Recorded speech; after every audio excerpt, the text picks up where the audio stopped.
I'm coming in like Conor McGregor today. Woo! This is B1G Sprague on the arrival. Look, I'm a little disappointed in you, buddy. You should have been more confident in your B1G boys. Excuse me? You were a little hesitant last week. You weren't Excuse fully me? buying into a 2-touchdown guarantee win. What? Dirt was feeling good. Last Monday, I'm pumping smoke up your butt, saying the final score wasn't indicative. You played better than that. You said, I don't know. Look, I'll be the wind in your wings, okay? I'll lift you up. Breaking the line win. I'm not talking to you. I'm talking to my co-host over here. I picked him to cover. Yeah, you did, because you pick him every week. You always couldn't pick your figure out team. why that line A little kept going pessimistic down. Sprague over there. I don't know, man. We can't throw the ball. That is- Should have had hope. Didn't It's make like, How sense. did it get to 3 at kick? It opened at 6. Something It got weird. down to 2.5, I think, by kick. What? That's weird. Is- I didn't know it got that low. Yeah. Wow. Like Purdue the guy sucks. who pays for the terrible. giant-ass drum at Purdue, was he just laying money down on his Dude, Boilermakers or something? 341 rushing yards for Oregon State. Yeah. Just It was absolutely. like, what, 25 less than pounded Notre Purdue. Dame? I can't wait to play those guys. We got them in like 3 weeks. If you don't win that game by 30, I don't know what to tell you. Run the ball, run the ball, run the ball, run the ball, run the ball, run the ball. Well, if you don't rush for 200, then Yeah. you weren't trying. I mean, Gabriel might not need to throw it even 8 times to win that game by 20 points. Purdue Yeah. is bad. They're bad. I watched that entire game against Notre Dame. That is a bad football team. And that's why I get that we're not quite sure exactly who Oregon State is this year, and it's early in the season, but coming off a rivalry loss, you knew they were going to be pissed. You were going to get a good effort. You're back at home, night game, good crowd support. Like, they were going to come out and play. Yeah, you got some fluky plays. The beginning of the game was a little drunk, but that was just a matchup that fit their eye because of their ability to run the football. Darius Clemens made his debut. He had some really nice sideline catches, good toe action there. Very encouraging, I thought, to see that. I love a good toe action. Good toe action. man. You got to get that toe action in, dude. You ever just start saying something, you're like, this isn't going to sound No. right. You say it Hey, anyway. ask the Ravens You about get toe action on the weekend, huh? You need good toe action. The Ravens had Yeah. bad toe action. You got to have good toe control. Yeah, they didn't love Dude, those toes. My guy, Chris Olave, great toe action That's against right. the Eagles. in Number the one end wide zone. receiver, they say. Yeah, well, yeah, he was this weekend for sure. I think he was. Look, I don't care that Purdue's not good. We all know that now. We saw it against Notre Dame. We've confirmed it. Oregon State showed us that, and kudos to them. That's a great win for Oregon State from an optic standpoint. Yep. It was a good sign, I thought, to see them come out. Oregon embarrassed them. I do acknowledge you were more optimistic throughout the week. You had highlighted some things against Oregon. I thought they were fair. I believe I'm Dan Lanning in this. I believe the score is the score. Yeah. The game is the game. The score is the score. And so there was a little bit of like, how are you going to rebound for me? And I loved everything I saw. McCoy didn't need to really do too much. He was in relative control, used his legs. The defense made Hudson Card's night a nightmare. He had 3 passes completed going into the fourth quarter. Dude, he was terrible. He looked lost. They pounded the rock. The defense for Purdue was lifeless and could not do anything. They were getting pushed Correct around me by if an I'm offensive wrong. We line. did not see Jabari Johnson in the third Nope. series. We did correct? not see Jabari Okay, Johnson I want to make play. sure Week. I was paying attention at that No, point in the that's a evening. good point as well. So thank you for bringing that up. Bye week now is at a perfect time. And look, I want to play some audio from Bray because he talked about something I just highlighted there. I'm not getting ahead. I'm just saying bye week, Colorado State, Nevada, there is an opportunity to continue what you have done so far this season outside of the Oregon game. Continue to play your style of football, and your record will reflect as much. Yeah, I mean, I said it on Friday. This had a chance to be your Washington State, Texas Tech game. Texas Tech's not a very good football team this year, but that doesn't matter. Washington State got to win over a Power 4 conference opponent, and you're trying to show the country that you belong in one of those conferences. And I know that's a different conversation and largely settled at this point, but it's about winning matchups like this when you get the opportunity to plant your flag to say, we're still here. That's a Big Ten team coming to town. We don't care.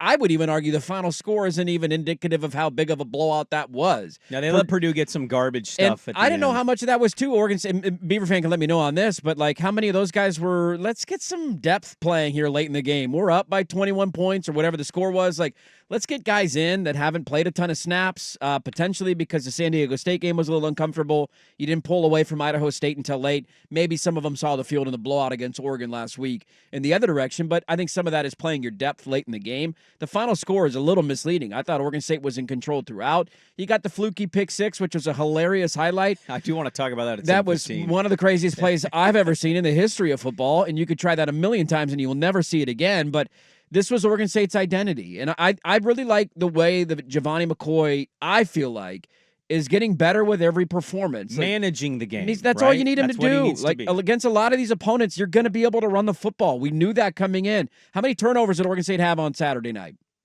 0.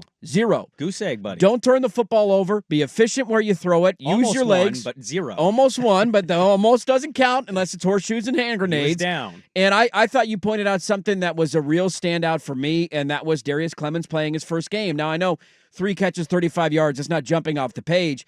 I felt like it added an extra spicy element to their passing attack, if you will, to steal a line from Russell Wilson.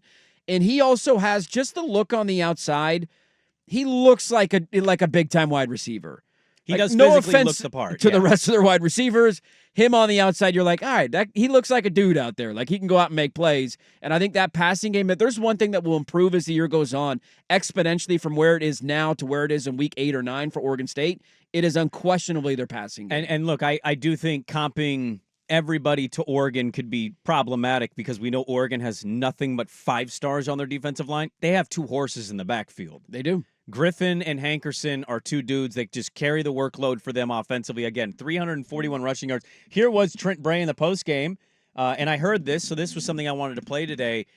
This was a huge thing for me. It wasn't questioning if they could win. It was what team is going to show up after you lose to Oregon. Yeah. Trent Bray never doubted his guys. The thing that impressed me about him, even right after last week's game, was no one hung their head when we were talking after the game. They're very mature about handling their business. They're very good about taking criticism and using it constructively. And so I think that, from a mental standpoint, the ability for young people to do that is impressive. And they did a nice job with that, and I think that's why the game looked like it did tonight. And Purdue certainly is a team that, talent-wise, could always lend itself to allow a team to play back into confidence. Fully acknowledge that. You still have to go out there and execute and play with that confidence, and I'm with him. Like, that was an important factor. They've got some tough games for them. I would argue they've got tough games for a lot of teams in even Power 4 conferences that aren't very good. We mentioned them Purdue, Northwestern, North Carolina State at this point. Pick half the Big 12 if you want. There's Big 10 teams. Like, you go through these conferences, there's some bad teams in it.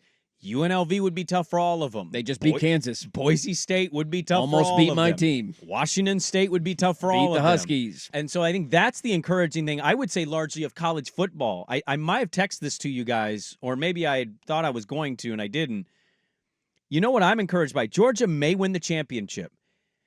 I think the playoff is going to be effing awesome this year because I'm not convinced that we know how these teams stack against each other. You can point to the stars, Georgia, Ohio State. You can say they're at the top. That's fine. Where's Tennessee fit into that? Oklahoma, they're not dead. I'm not writing them off yet. Texas is going to get Quinn Ewers back. You just go through these conferences and these teams, and I think you throw some of these group of 5 teams in this too. Of on any Saturday, these teams can beat each other. That's the benefit here. So for Oregon State to come back after losing the way they did against Oregon and playing that way, beating a Big Ten team into a pulp, that was very encouraging to me to see that play out. Well, I think it touches on the 2 most important things that you're highlighting, and that is the mentality inside the locker room and the coaching staff and what they're able to get out of their players. And when you lose a game the way that they lost the week before, that was a bit of a gut punch. They probably went into that game thinking, we got a chance to win this. Oregon's not playing at their best. Look, they're eking out these wins against teams from Idaho. We can probably hang with them. It didn't go your way. Close into the third quarter, they separate. You get embarrassed on your national television in your own stadium. I thought it shows great leadership, great culture, and great coaching to turn around and get the best effort from your team the very next week. And I thought Oregon State played a phenomenal game on Saturday night. When they are playing teams that have a hard time slowing down the run, they are going to have a great chance to win that game. You mentioned the 2 backs, Griffin and Hankerson, combined like 42 carries for 220 yards or something like that. They were lights out. Griffin was over 6 yards a carry. Hankerson was almost at 5 yards a carry. They were dominant on the ground. That is their bread and butter. The defense looked better than it did the week before. Got back to the way that they were playing early in the season. You got 2 more winnable games on the horizon. And I'll go back to what I said a couple of minutes ago. The most exciting thing about Oregon State is with all the collection of newness, new coaches, new players, new faces, This is a team that is only going to get better as the year goes on. The iteration you're seeing in week 2, week 3, week 4 is going to be much different than you see in week 8, week 9, and week 10. And that's what's exciting because a lot of those hard games on your schedule are later in the season. And it was a double win weekend for a lot of Beef fans. Michigan State lost. They did. Childs threw 3 more picks. I think he can still grow and become a good quarterback, will. but He's it young. is a rough season for him. He Young is quarterbacks, man. not having the year I think many thought he would. Not a very good team, not a lot of help around him, and he's struggling.